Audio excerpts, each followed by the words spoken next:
Un trajet de retour en fin d'après-midi s'est transformé en cauchemar éveillé, se déroulant dans un quartier verdoyant et aisé où le bourdonnement silencieux du moteur a été soudainement éclipsé par un cri hostile, « Tu n'as pas ta place ici ». Avant que les mots ne puissent être enregistrés, avant que l'insulte ne s'imprime pleinement dans son esprit, un coup de poing brutal brisa la vitre côté passager. Des éclats de verre déchiquetés s'abattèrent sur ses genoux comme une pluie métallique, attrapant le soleil et fendant le calme. L'instant d'après, la porte de son côté s'ouvrit brusquement. Un officier local, le souffle court et les yeux étincelants, plaça un pistolet à quelques centimètres de sa tempe et, sans un mot, appuya sur la détente. Miraculeusement, et de manière impossible, la balle effleura l'épaule du vétéran au lieu de lui coûter la vie. Soldat aguerri, lieutenant-colonel fort de décennies d'expérience au combat, il avait affronté le feu dans des zones de guerre du monde entier et pourtant, rien ne l'avait préparé à la douleur fulgurante qui s'infiltrait désormais sous son uniforme, ni à la façon dont le choc le figea sur place, telle une statue d'incrédulité. Cette seule balle a brisé plus que du verre trempé. Elle a brisé la fragile illusion d'égalité, révélant un préjugé brut et venimeux qui s'était caché, tacitement, sous les sourires impeccables et les pelouses paisibles du quartier. L'agent recula en titubant, essoufflé, ignorant peut-être que chaque seconde pénible avait été filmée. Une caméra embarquée enregistrait silencieusement depuis le tableau de bord. Le téléphone d'un passant filmait la scène depuis un pâté de maison plus loin. D'une main habituée à la stabilité sous le feu, le colonel leva sa carte militaire. Ses gestes étaient calmes, mesurés non par soumission, mais comme un acte de retenue, de détermination. Un refus silencieux de s'effacer. Grade, médaille, décennies de sacrifices, rien n'était plus rien face à une haine incontrôlée, enveloppée d'autorité. Dans le silence épais et étouffant qui suivit, une vérité résonna clairement, aucun uniforme, aucun titre, aucune histoire de champ de bataille ne pouvait garantir la sécurité, même sur le sol américain. Durant ces secondes électriques, mêlées de peur, d'humiliation et d'une rage froide et montante, il comprit une chose amère, la justice, en ce monde, doit être exigée. On ne peut jamais l'assumer. Dans quel genre d'état vivez-vous, quand votre propre pays vous semble ennemi? La couleur de votre peau détermine-t-elle si vous êtes salué comme un héros ou traqué comme une proie? L'écran s'éteint. L'image finale, le regard inébranlable du colonel, solennel et féroce, témoignage silencieux que le courage sous le feu peut encore percer les ténèbres les plus épaisses des préjugés. Les sirènes résonnèrent dans la nuit. Les ambulanciers, prompts et déterminés, chargèrent le colonel blessé sur une civière, son sang s'infiltrant dans la toile. La rue vibra d'un éclat rouge et bleu, les camions de pompiers et les voitures de patrouille transformant la scène en un spectacle de chaos et d'urgence. Il a été emmené sous une escorte blindée, son simple trajet transformé en un confinement de sécurité, voilé de secrets et de mouvements surveillés. Derrière lui, les forces de l'ordre local se tenaient en groupe stupéfait, la panique se propageant comme de la fumée alors qu'il réalisait que la nation entière était sur le point de regarder. À minuit, les principales chaînes d'information diffusaient sans relâche les images de la caméra embarquée. Le verre brisé, l'arme dégainée, la levée lente et résolue d'une carte d'identité militaire maculée de sang, tout cela, brut et indéniable, était diffusé à des millions de personnes. En ligne, les hashtags ont pris feu comme des feux de brousse. Hashtag Honor Under Fire. Hashtag Injustice for the Colonel. Les organisations d'anciens combattants se sont mobilisées presque instantanément. Des veillées aux chandelles ont eu lieu devant le commissariat, des banderoles flottant au vent réclamant justice et responsabilité. À la télévision, les débats ont éclaté dans les émissions de discussion, certaines voix ont cité la procédure et le protocole, d'autres ont dénoncé les racines corrosives des préjugés systémiques. Au matin, la maire de la ville a dû faire face à une tempête. Des administrés indignés. Des manchettes fulgurantes. Elle s'est tenue sur les marches du palais de justice, entourée de microphones drapés de drapeaux, et a fait une déclaration. L'officier qui avait appuyé sur la gâchette avait été licencié avec effet immédiat. Et le colonel, digne même dans un silence sanglant, était loué pour sa retenue et son courage face aux attaques. 2 semaines plus tard, sous les lumières étincelantes de l'auditorium de la Riverside Police Academy, le vétéran est revenu cette fois, sous une ovation debout. Il monta sur le podium, l'épaule encore bandée, le regard posé. Des rangées de nouvelles recrues, leurs uniformes raidis par l'amidon, se penchaient.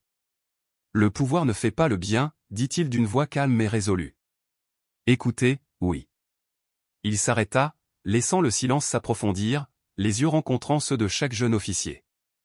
L'uniforme nous unit. Il ne nous divise pas. Les mots résonnèrent dans la salle.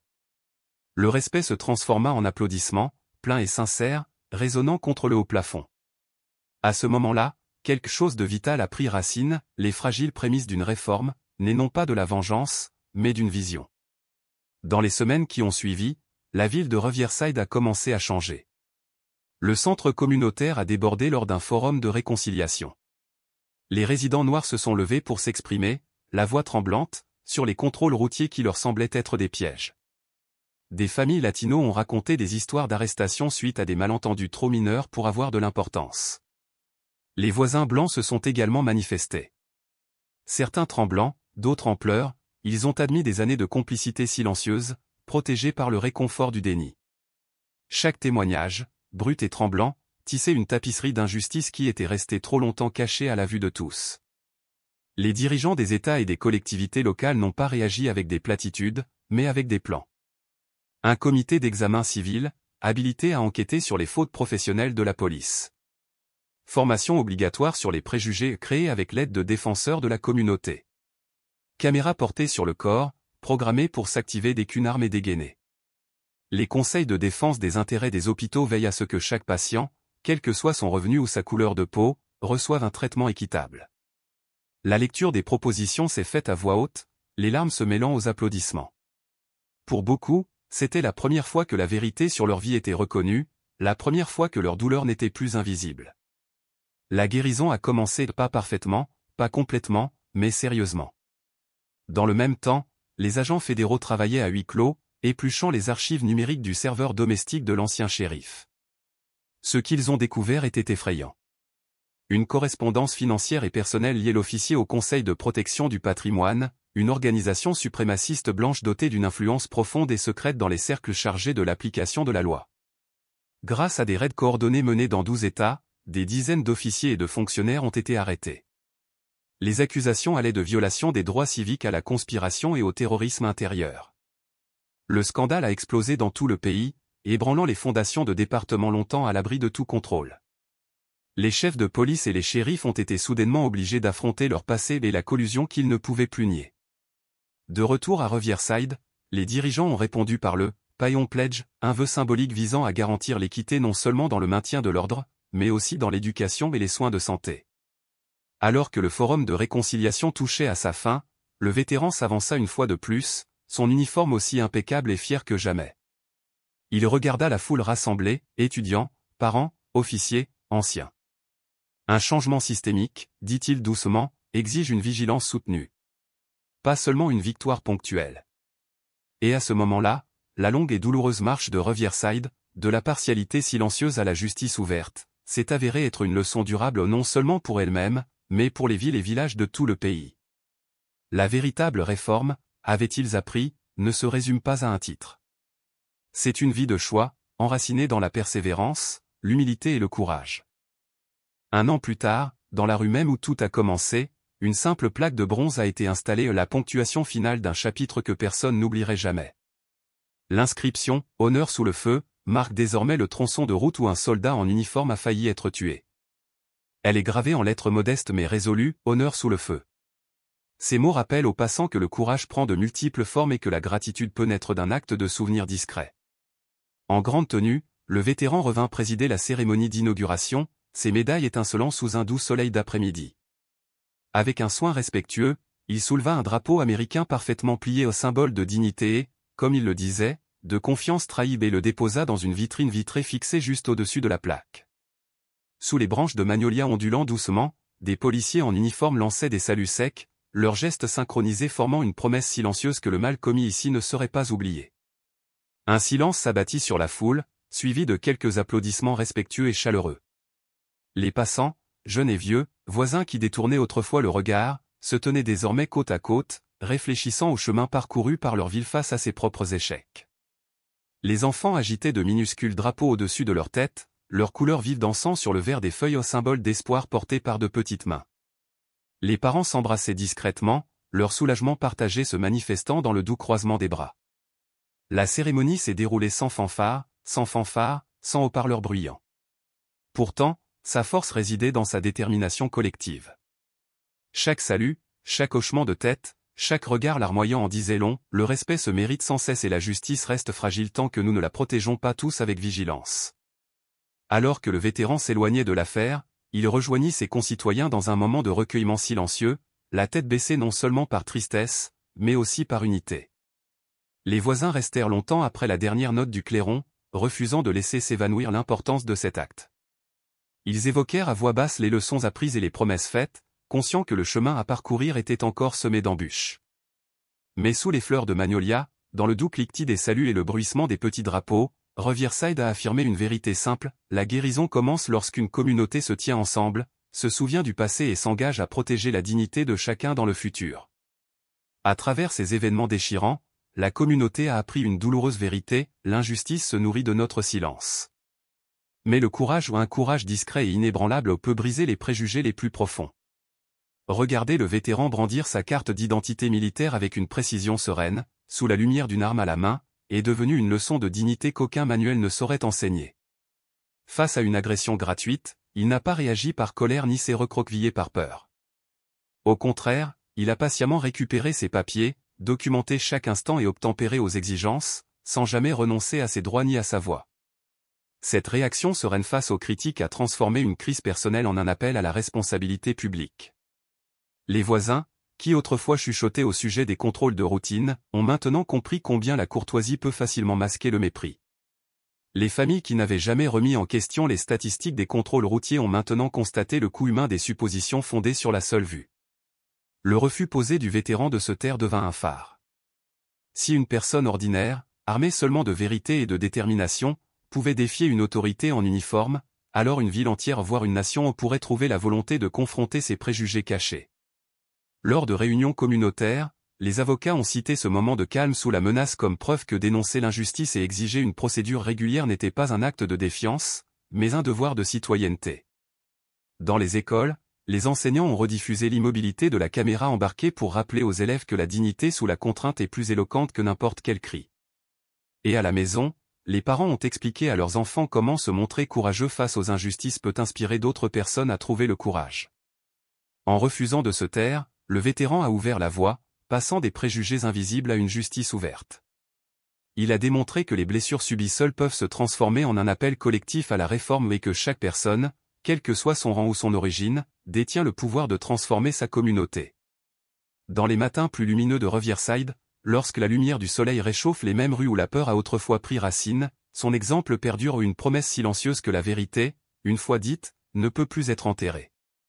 Imaginez-vous à sa place, le cœur battant, tandis que vous revivez cette terreur sur le bord de la route. Commencez par sécuriser chaque élément de preuve, images de caméras embarquées, vidéos de témoins, enregistrement des services d'intervention, coordonnées des témoins oculaires, et conservez-les dans plusieurs endroits sûrs. Vous contacteriez ensuite des journalistes et des organisations de défense des droits humains de confiance, leur fournissant la vérité brute afin qu'elle ne soit pas étouffée par des manipulations. Ensuite, vous exigeriez des enquêtes indépendantes, plus de tractations en coulisses et vous inciteriez les procureurs généraux des États, le ministère de la Justice et les autorités militaires compétentes à ouvrir leurs propres enquêtes. Avant même la conclusion de ces enquêtes, vous feriez pression sur vos représentants locaux et sur les comités clés du Congrès, les exhortant à rédiger et à adopter des réformes législatives radicales, des règles claires sur la désescalade, des sanctions sévères en cas d'abus de force et un examen obligatoire de chaque incident grave par des commissions civiles dotées d'un véritable pouvoir de citation à comparaître. Vous créeriez des coalitions regroupant des militaires en service actif, des groupes d'anciens combattants, des organisations à but non lucratif axées sur les droits civiques et des organisations confessionnelles, unies par la conviction commune que la dignité ne doit jamais être victime de préjugés. Au niveau local, vous organiseriez des forums publics, où les commandants de police s'assoiraient face à face avec les habitants victimes de discrimination, créant ainsi un dialogue qui briserait la mentalité du « nous contre eux ». Vous collaboreriez avec des éducateurs pour développer des programmes de formation fondés non pas sur des théories abstraites, mais sur le vécu de voisins marginalisés, des ateliers animés par des personnes ayant subi des contrôles illégaux, des professionnels ayant navigué dans des systèmes défaillants et de jeunes militants exigeant des comptes. Chaque discours, chaque tribune publiée, chaque réunion organisée transformerait la souffrance personnelle en un objectif collectif. Vous assureriez un suivi régulier, évalueriez les progrès et interpelleriez les dirigeants jusqu'à ce que les politiques de caméra corporelle, les formations sur les préjugés et la surveillance civile soient intégrées dans chaque circonscription et chaque base. Car un changement politique durable ne se résume pas à un seul titre ou à une manifestation spectaculaire. C'est le battement constant d'une détermination, entretenue par des citoyens ordinaires qui refusent de laisser l'injustice s'effacer dans l'ombre. Les préjugés ont tendance à se transformer lorsqu'ils ne sont pas remis en question, s'insinuant dans les moindres recoins de nos institutions, dissimulés sous un langage poli ou enfouis dans des procédures routinières. Le racisme disparaîtra-t-il vraiment d'ici 2050 ? Le choix appartient à chacun d'entre nous. Le changement n'arrivera pas comme prévu avec une seule loi ou proclamation. Cela exige une vigilance de tous les jours. Nous devons investir dans une éducation qui ne se contente pas de cocher une case de diversité, mais qui ouvre véritablement les esprits à la vaste expérience humaine. Les salles de classe devraient devenir des laboratoires d'empathie, des lieux où les élèves apprennent non seulement les faits sur d'autres cultures, mais aussi les histoires vivantes et respirantes de ceux qui les ont précédés, des histoires de lutte, de résilience et de notre humanité commune et incassable. Une application transparente des lois est tout aussi essentielle. Aucune politique, aussi bien intentionnée soit-elle, n'a de véritable portée si ces violations ne donnent pas lieu à une responsabilisation rapide et impartiale. Qu'il s'agisse d'un simple contrôle routier ou d'une réunion de conseil d'administration, la même norme doit s'appliquer. Chaque plainte doit faire l'objet d'une enquête, chaque injustice doit être corrigée et chaque système doit être rigoureusement examiné. Les commissions de surveillance civile doivent être dotées d'une véritable autorité, et pas seulement de rôle protocolaire. Elles doivent être dotées d'un pouvoir d'assignation à comparaître, d'une indépendance budgétaire et d'un mandat clair et inébranlable pour révéler les vérités dérangeantes. Ce n'est qu'à cette condition que les communautés pourront commencer à croire que le pouvoir existe pour servir le public, et non les préjugés personnels. Les échanges culturels doivent également aller bien au-delà d'un semestre à l'étranger ou d'un festival annuel.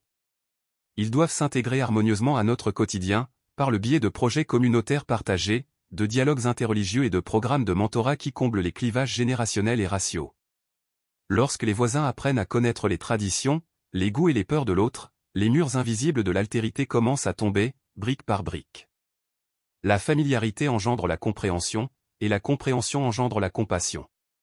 Et pourtant, aucun de ces efforts n'a d'importance ou du moins pas vraiment si chacun de nous ne trouve pas la force de s'exprimer lorsqu'il est témoin d'une injustice.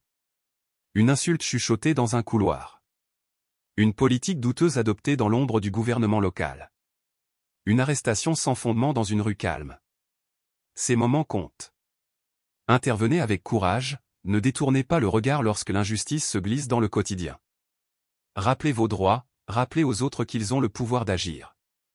Partagez votre enregistrement, votre vérité, même si votre voix tremble. Soutenez la victime, ne la laissez pas seule face à l'ombre. Faites écho à son appel à l'équité, faites résonner sa peine jusqu'à ce qu'elle devienne un cri collectif. Construisez, ensemble, des réseaux de responsabilisation, des chaînes humaines de veille et de justice, qui refusent de laisser les journées tranquilles s'enchaîner comme si de rien n'était, comme si aucune voix ne s'élevait, comme si la douleur pouvait se dissimuler à jamais dans les silences. Que chaque jour paisible devienne une victoire consciente, non pas un oubli.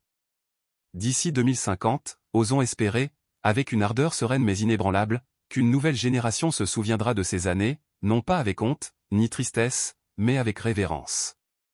Qu'elle les contemple comme un tournant décisif, un brasier dans l'histoire humaine, non seulement marqué par les gros titres brûlants, mais façonné dans le silence des choix quotidiens, dans les luttes acharnées d'individus qui ont refusé de se taire. Des femmes, des hommes, des enfants peut-être, qui ont réclamé justice encore et encore, jusqu'à ce que les barrières s'effondrent, jusqu'à ce qu'elles ne soient plus que des vestiges sur des cartes poussiéreuses, et qu'elles cessent à jamais d'être gravées dans le cœur des hommes. Alors que nous approchons de la fin de ce voyage, que nous avons parcouru côte à côte, soyez en conscients, ce que nous avons vu, ce dont nous avons été les témoins, ce n'est pas un abus isolé, ni un simple moment fugace de préjugés passagers. Nous avons vu les multiples facettes d'un problème ancien et enraciné. Nous avons perçu sa complexité vécue, ressentie, sa brutalité quotidienne. Nous avons entendu, sans détour, la vérité inébranlable contenue dans chaque témoignage, dans chaque instant enregistré, dans chaque âme suffisamment courageuse pour s'exprimer. Et maintenant, je me tourne vers vous, nos téléspectateurs, vous qui avez suivi pas à pas cette révélation de la vérité. Je vous invite à aller au-delà de l'émotion, à poser les questions qui comptent, celles qui dérangent, celles qui révèlent. Entamez une véritable discussion. Avez-vous déjà été incompris, jugé, blessé, simplement à cause de votre apparence, de votre nom, de votre identité? Avez-vous déjà eu l'occasion d'intervenir, de témoigner, de relayer l'histoire d'un autre, face à une injustice qui dévorait tout? Ou, peut-être, êtes-vous resté silencieux, prisonnier de la peur ou de l'incertitude, regrettant ensuite amèrement ce silence, sachant au fond de vous que le changement aurait pu naître, ce jour-là, de votre propre voix? S'il vous plaît, parlez avec votre cœur. Ne retenez pas vos mots.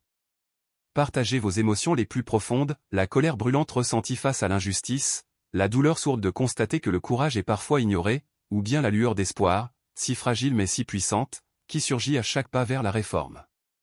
Je vous exhorte, de tout mon être, à regarder vers l'avenir.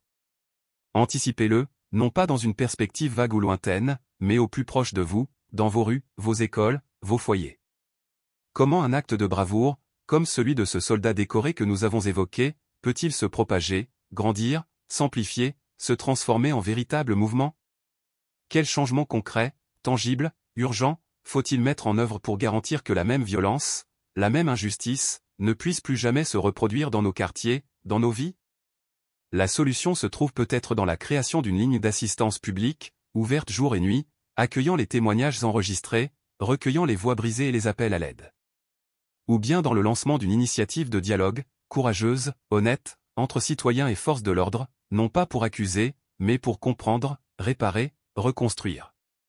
Peut-être, en vérité, la clé réside-t-elle dans l'instauration de conseils de réconciliation, profondément enracinés dans les communautés qu'ils visent à servir, animés par ceux et celles qui en connaissent les blessures et les espoirs. Des lieux de parole, de mémoire et de guérison. Ce combat, car c'en est un, la lutte contre les préjugés, contre l'oubli, contre l'indifférence, n'est pas une simple escarmouche morale. C'est un chemin long, douloureux, exigeant. Un chemin pavé de solidarité intergénérationnelle, un chemin où les récits d'aînés autrefois refusés dans les stations-service se mêlent aux rêves intrépides de jeunes qui osent encore croire en une véritable égalité. Ce chemin, il doit être parcouru ensemble, la main dans la main, sans jamais perdre de vue ce qui compte. En cliquant sur « J'aime » ou en vous abonnant à cette chaîne, vous ne faites pas qu'appuyer sur un bouton. Vous prenez une position. Vous faites un choix, vous vous engagez. Vous promettez de maintenir vivante la flamme de la justice. Vous refusez que le silence soit confondu avec la paix. Vous exigez la transparence, encore et toujours, à chaque instant. Que cette vidéo ne soit pas un simple souvenir, vite oublié, rangé dans l'infini numérique. Qu'elle devienne un catalyseur, un déclencheur, une semence. Qu'elle vous donne les moyens, où que vous soyez, quoi que vous fassiez, d'enregistrer, de partager, de défendre les voix encore étouffées qui attendent, en silence, d'être entendues. Merci, du fond du cœur, d'être resté avec nous jusqu'à la fin de cette histoire. Mais ce n'est pas une fin. C'est un commencement. Il est temps, désormais, de passer de l'émotion à l'action. Laissez un commentaire. Racontez l'injustice la plus profonde dont vous avez été témoin, ou celle que vous avez subie. Donnez votre vision, votre rêve, votre proposition. Quelle devrait être la prochaine étape dans votre quartier, dans votre ville, dans votre monde? Qu'est-ce qui, demain, pourrait tout changer? Rappelez-vous, nous ne sommes pas seuls. Jamais. Chaque histoire compte. Chaque voix compte. Chaque conversation compte. Et ensemble, par la force de cette union, nous construisons pas à pas une société plus juste, plus humaine, plus équitable, pour tous.